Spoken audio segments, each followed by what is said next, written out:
اللہ کے ذکر کیا کریں. دل کو ہم کیسے صاف کر سکتے ہیں؟ دل کی صفائی کے دو طریقے ہیں. شاہ ولی اللہ محدث دہلوی رحمۃ اللہ علیہ فرماتے ہیں کہ یہ دل کی دھرتی جس طرح زمین ناپاک ہو جاتی ہے، زمین گندی ہو جاتی ہے، زمین کو پاک کرنے کے دو طریقے ہیں.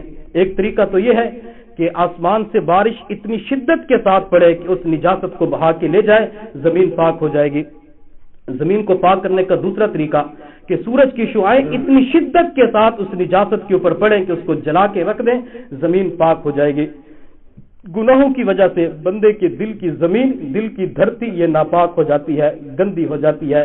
اس دل کو صاف کرنے کے دو طریقے ہیں. ایک طریقہ تو یہ کہ انسان اللہ کا ذکر اتنی کثرت کے ساتھ کرے کہ ذکر کے انوارات، ذکر کی بارش اتنی شدت کے ساتھ ہو کہ اس نجاست کو بہا کے لے جائے.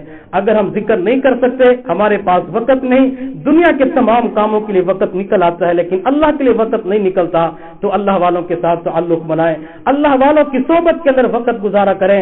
جب اللہ والوں کی صحبت کے اندر وقت گزاریں گے، ان کی نگاہ جب آپ کے دلوں کے اوپر پڑے گی، پروردگار ذوالجلال دل کی نجاست کو جلا کے رکھ دے گے، یہ نجاست ختم ہو جائے گی. حضور صلی اللہ علیہ وسلم نے فرمایا العین حق، آنکھ کا لگ جانا یہ حق ہے. اگر کسی بندے کو بری نظر لگ جاتی ہے، بچے کو بری نظر لگ جاتی ہے، اگر ہم اس کو تسلیم کرتے ہیں، بندہ بیمار ہو جاتا ہے، تو جس بندے کی آنکھوں کے اندر، جس بندے کے دل کے اندر پیار ہوتا ہے، محبت ہوتی ہے، عشق الہی ہوتی ہے، محبت الہی ہوتی ہے، لوگوں کے لیے ہمدردی اور خیر خواہی ہوتی ہے.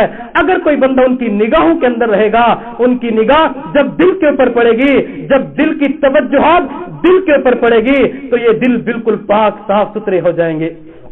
اور آج تو ہمیں نفس و شیطان اتنا قابو کر لیا ہے. نفس و شیطان کہتے ہیں آج کے دور کے اندر اولیاء اللہ نہیں رہے، آج کے دور کے اندر یہ علماء نہیں رہے، یہ تو پیٹ کی وجہ سے مشائخ بنے ہوئے ہیں. میرے بھائی، آپ جس بندے کے پاس جائیں گے، دو چیزیں دیکھ لیں، اس کی صحبت کے اندر بیٹھ کر آپ کو اللہ کا اللہ یاد آ جاتے ہیں. وہ بندہ متبع سنت ہے، ہر کام سنت کے مطابق کرتا ہے. آپ اس کے ساتھ تعلق بنا لیں. اگر آپ تعلق بنانا چاہتے ہیں تو جنگ کی دھرتی کے اوپر چلے جائیں. آپ کو ایک مرد قلندر ملے گا جس کو حضرت مولانا پیر ذوالفقار احمد نقشبندی کے نام سے یاد کیا جاتا ہے. جب اس مرد قلندر کی صحبت کے اندر بیٹھیں گے، جب اس شہزادے کی صحبت کے اندر بیٹھیں گے، آپ کی دل کی دنیا بدل جائے گی. آپ کو پتہ چل جائے گا میرا دل پاک صاف ستھرا ہو جاتا ہے. اور آج جو ہمارے مشائخ ہمارے پاس موجود ہیں، یہ اللہ رب العزت کی طرف سے نعمت عظمی ہے. ان کی قدر کر لیں. جب یہ ہستیاں دنیا سے چلی جائیں گی، پھر روتے پھریں گے، آنسو بہائیں گے. کاش ہم اس وقت قدر کر لیتے، ان کی صحبت کو اختیار کر لیتے، لیکن اس وقت افسوس کرنے کی کوئی ضرورت نہیں ہوگی. انسان پچھتائے گا، پچھتائے کا کوئی فائدہ نہیں ہوگا. اور یہ بات یاد رکھے، ہمارے جو مشائخ ہیں، اللہ والے ہیں، ان کا تعلق حضور صلی اللہ علیہ وسلم سے جا کر ملتا ہے. ہم کوئی پٹکے کے آم نہیں ہے. ہمارے پاس تمام نسبتیں موجود ہیں کہ ہمارے مشائخ کون تھے، ان کے شیخ کون تھے. یہ سلسلہ حضور صلی اللہ علیہ وسلم تک جا کر ملتا ہے، کتابوں کے اندر محفوظ ہے. میرے شیخ کا نام حضرت مولانا پیر ذوالفقار احمد نقشبندی مجددی دامت برکاتہم العالیہ، ان کے شیخ خواجہ غلام حبیب رحمۃ اللہ علیہ تھے. ان کے شیخ خواجہ عبد المالک صدیقی رحمۃ اللہ علیہ تھے. ان کے شیخ خواجہ فضل علی قریشی رحمۃ اللہ علیہ تھے. ان کے شیخ خواجہ سراج الدین رحمۃ اللہ علیہ تھے. ان کے شیخ خواجہ محمد عثمان دمانی رحمۃ اللہ علیہ تھے. ان کے شیخ حاجی دوست محمد قندھاری رحمۃ اللہ علیہ تھے. ان کے شیخ شاہ ابو سعید رحمۃ اللہ علیہ تھے. ان کے شیخ شاہ احمد سعید دہلوی رحمۃ اللہ علیہ تھے. ان کے شیخ خواجہ غلام علی مجددی رحمۃ اللہ علیہ تھے. اور ان کے شیخ خواجہ مرزا مظہر جانا رحمۃ اللہ علیہ تھے. اور ان کے شیخ سید نور محمد رحمۃ اللہ علیہ تھے. اور ان کے شیخ حافظ محمد محسن رحمۃ اللہ علیہ تھے.